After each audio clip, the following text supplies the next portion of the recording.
তানজিলুম মির রাব্বিল আলামিন।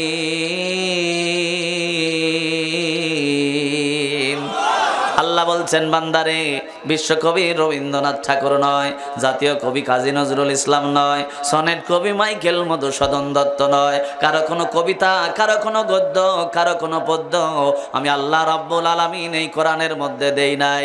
আমি আল্লাহ কোরআনের মধ্যে তোমরা যে বক্তব্য এবং ভাষণগুলি দেখতে পাও, আমার কথা, আমার বক্তব্যগুলিকে তোমাদের হেদায়েতের জন্য দুনিয়ার জমিনে নাজিল করে দিয়েছি। জোরে বলি না সুবহানাল্লাহ। তবে আমি মাঠের অবস্থা থেকে বেশি খুশি না। আমি শুনলাম এখানে কয় মনের খিচুড়ি রান্না হয়? 60 মন। এই প্লেয়ারগুলি খালি খিচুড়ি খাওয়ার তালে আছে। বাটামো খাবি তোরা? 15 মন গোস্ত হয়েছে। এইগুলি খাবে কারা? মুসলমান না হিন্দু খ্রিস্টান? হ্যাঁ, না না না না, কিভাবে সম্ভব? কারণ এই যে কোরআন দেখতেছেন না, কোরআন থাকবে যেখানে, শর্ত হলো মুসলমান থাকবে সেখানে। কথা কোন ঠিক কিনা? যে কটা আজকের মাহফিলে না বসে সকালে তাবারক খাবে, প্রত্যেকটা 2.5 হাতি বাটামের বাড়ি খাবে দম ছাড়া 1 ঘন্টা। কথা কয় না আমার সাথে? আজকের আলোচনায় না বসে যদি খালি খিচুড়ি খাওয়ার তালে থাকো, তাহলে দম ছাড়া বাটামের বাড়ি খাবে কয় ঘন্টা? 1 ঘন্টা। কেন বললাম? ভালো করে লজিক নেন। ছেলে বিয়ে দিতে যাচ্ছেন, ছেলেকে নেন নাই, বাড়ি ধুয়ে গেছেন, যা বিয়াইকে বলতেছেন খাবার টাবার দাও, ছেলে আনি নাই, মেয়েটা দাও, দেবে? বলে ঘোর রাস্তা মাপ, ছেলে নিয়ে তারপরে খাতি বয়। কথা কোন ঠিক কিনা? খাতি দেবে? এটা বরের কোনো খবর নাই, ওজা টেবিল ভাইতে বসে আছে, ওর মায়ের আছে না কপালে? তাহলে আজকে তাফসিরুল কোরআন মাহফিল হলো মুখ্য উদ্দেশ্য আমাদের আমলিয়াতের জন্য, হেদায়েতের জন্য। আর আপনি সকালবেলা লোক এই জায়গায় এড়াতে পারবেন না। তারপরও মিষ্টির দোকানে যারা আছে, ভালো করে ভাই আমার প্রশ্নটা ভালো করে শোনো, কারণ কিছুক্ষণের পরে কিন্তু জোরানি শুরু হবে। এ জোরানি আর থামবে না।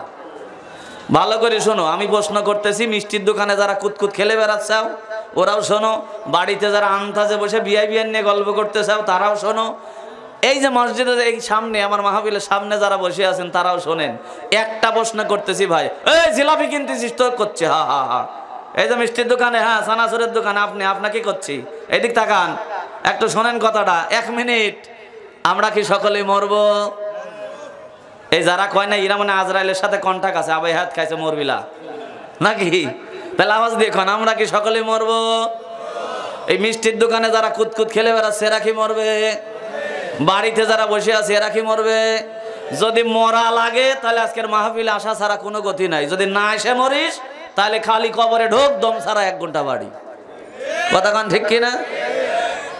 দুনিয়ার জমিন আমার বাজানরা লক্ষ্য করুন, আজকের এই কোরআনের শানে, কোরআনের মানে দুনিয়ার জমিনে যারা বসে যাবে, আল্লাহ রাসূল বলছেন খায়রুকুম মান তাআল্লামাল কোরআনা ওয়া আল্লামা।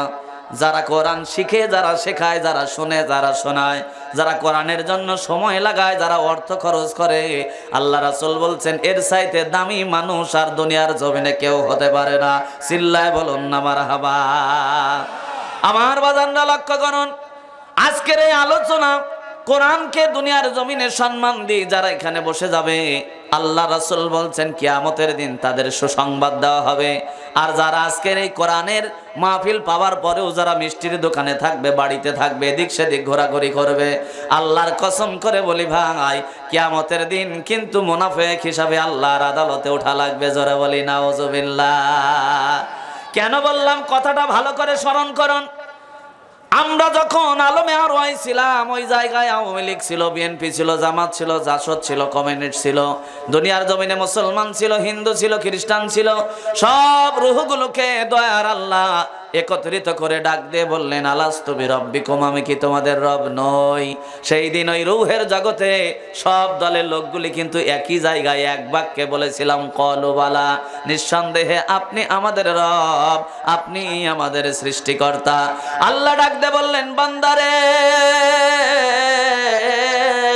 এই আলমে আরওয়াহ রূহের জগতে তোমাদেরকে রাখার জন্য আমি তৈরি করি নাই।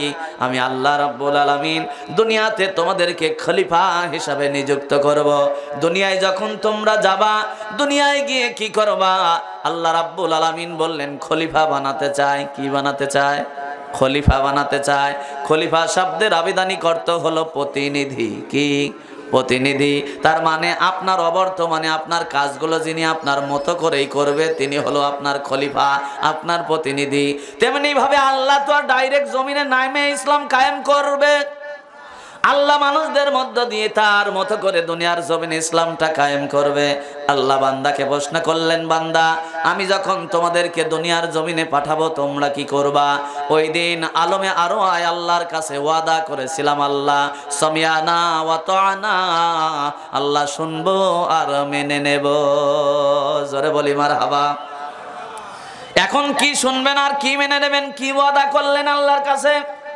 দুনিয়ার জমিনে ওই ব্যক্তিগুলোকে যখন প্রশ্ন করা হয়েছে, দুনিয়ায় তোমাদের খলিফা বানানোর পরে তোমরা কি করবা? সেই দিন আমরা আল্লাহর কাছে ওয়াদা করেছিলাম, আল্লাহ তোমার বাণী, তোমার কথা আমাদের কান পর্যন্ত পৌঁছার সঙ্গে সঙ্গে সেটা শুনবো আর মেনে নেব, তদ অনুযায়ী আমল করতে থাকবো। তাহলে এখন চিল্লায় বলুন তো দেখি, এই কোরআনের মধ্যে কার কথা আছে? না রবীন্দ্রনাথ ঠাকুরের কোনো পদ্য, কাজী নজরুল ইসলামের কোনো পদ্য, মাইকেল মধুসূদন দত্তের কোনো রচনা, দুনিয়ার জমিনে সুফিয়া কামালের কোন কবিতা? এই কোরআনের মধ্যে যা কিছু দেখতে পান এই সব কথাগুলি হলো দয়ার আল্লাহর কথা। বলেন ঠিক কিনা? আল্লাহ বলছেন তানজিলুম মির রাব্বিল আলামিন।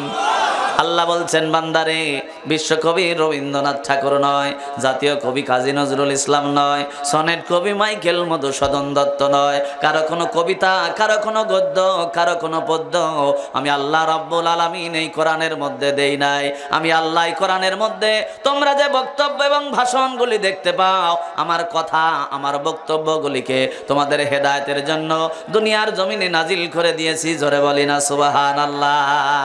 তাহলে আল্লাহর কাছে আলমে আরো ওয়াদা করলাম, আল্লাহ দুনিয়ায় আমরা তোমার খলিফা হওয়ার সঙ্গে সঙ্গে তোমার বাণী, তোমার কথা আমাদের কান পর্যন্ত যাওয়ার সঙ্গে সঙ্গে এইটা শুনবো আর মেনে নেব। এখনো যারা মিষ্টির দোকানে ঘুরঘুর করতেছে এদের কানের মধ্যে মনে হয় মাইকের আওয়াজ যায় না? যায় না? আমার মনে হচ্ছে যায় না।